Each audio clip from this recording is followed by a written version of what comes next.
Hello mga ka-trending, welcome back to ZK Trend. Direk Lauren Joggy may inamin patungkol sa Don Bell. Marami na nga ang sobrang miss na ngayon ang ating Don Bell na sina Donnie Pangilinan at Bel Mariano. Marami nga ang mga fans ang talaga namang naghihintay sa update nga ni na Donnie at Bel. At talaga namang marami ang natuwa at sumaya nang itong si Direk Lauren Joggy ay may inamin nga patungkol sa ating Don Bell. At narito nga ang kanyang kabuang sinabi at kayo na nga ang bahalang humusga. So maybe take this opportunity to do some story time and some updates I could share with everybody here. Kalahating taon na, no? Bilis sa panahon. It's July na, July na. So there's been a lot na nangyari in 6 months.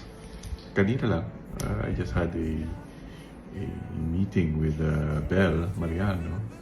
She's been updating me what's going on with her. So sabi niya, dami na daw niya naluluto sa bahay niya. So sabi ko, I look forward to tasting some of her dishes. So nangako siya sa akin. So Bel, I promise you'll send me something that you cooked.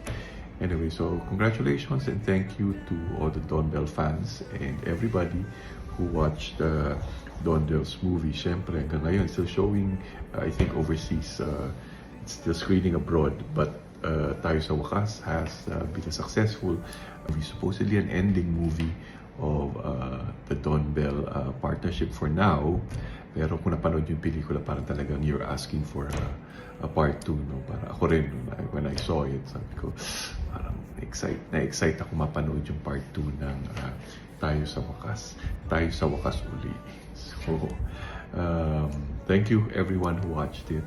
Pahinga lang ng konti si Donnie tsaka si Bel kasi sobra rin yung ratsyada nila sa promo, paggawa ng pelikula, sa showing, at sa pag-promote nila ng pelikula. Congratulations Donnie and Bel for a very successful movie. And for everyone who watched it, thank you very much.